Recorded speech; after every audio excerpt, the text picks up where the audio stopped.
Hi hello வணக்கம் எவ்வான். இன்றைக்கி நம்ம இந்த வீடியோவில் தக் லைஃப் படத்தோட மூவி தான் பார்க்க போகிறோம். வாங்க படத்தோட ஸ்டோரி என்னென்னு பார்க்கலாம். ஸோ ஒரு கேங்ஸ்டர் பிடிக்க போகும்போது ஒரு சம்பவம் நடக்குது. அதில் அண்ணன் தங்கச்சி பிரிச்சிடுறாங்க. அந்த கேங்ஸ்டர் அண்ணனை கொண்டு போய் வளர்க்குறாரு. தங்கச்சி என்ன நாங்கள் தெரில.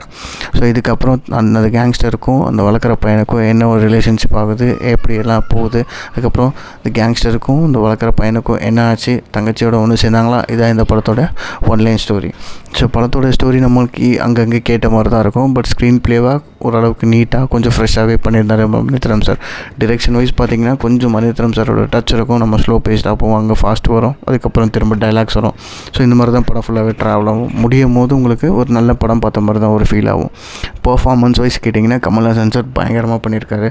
எந்த ஒரு சீன்ஸாக இருக்கட்டும் மெனக்கெட்டு பண்ணியிருக்காரு. இந்த வயசுலேயும் இவ்வளோ ஒரு ஆக்டிங், இவ்வளோ ஒரு ஃபைட் சீன்ஸ்லாம் ரொம்ப எஃபர்ட் போட்டு பண்ணியிருக்காரு. அதுக்கு பாராட்டக்கூடிய ஒரு விஷயம். அதுக்கப்புறம் எஸ்டிஆர் சார் கமல்ஹாசன் சாருக்கு ஈக்குவலான ஒரு ரோல்னே சொல்லலாம். இந்த படத்தில் செகண்ட் ஹீரோன்னு சொன்னால் கூட அது அக்செப்ட் பண்ணவே முடியாது. செகண்ட் ஹீரோவில் அந்தளவுக்கு ஒரு மெயின் ஹீரோ மாதிரி தான் நம்மளுக்கு ஒரு எஸ்டிஆரோட ரோல் படம் பார்க்கும்போது தெரியும். பர்ஃபார்மன்ஸ் வைஸ் கலக்கிட்டார். இப்படி ஒரு கம்பேக்கை தான் நம்ம தலைவங்கிட்டது எதிர்பார்த்தோம். அதுக்கப்புறம் மற்ற ஸ்டார் கேஸ்ட்லாம் கொடுத்த பர்ஃபார்மன்ஸை நீட்டாக பண்ணியிருந்தாங்க.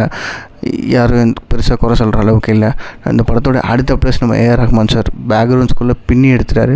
சாங்ஸ் வைஸாக இருக்கட்டும், அங்கங்கே பிட்டாக வர சாங்ஸாக இருக்கட்டும், பேக்ரவுண்ட் வைஸாக இருக்கட்டும், உங்களை ஒரு எமோஷ்னலாக ஒரு சீட் எட்ஜில் உட்கார வைக்கிற அளவுக்கு ஒரு பேக்ரவுண்ட் ஸ்கோர் போட்டிருக்காரு.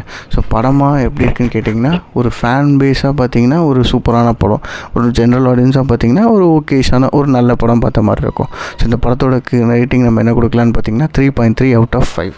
வீடியோ பிடிச்சிருந்தால் லைக் பண்ணுங்கள். இதுதான் என்னோடய ஃபர்ஸ்ட் வீடியோ.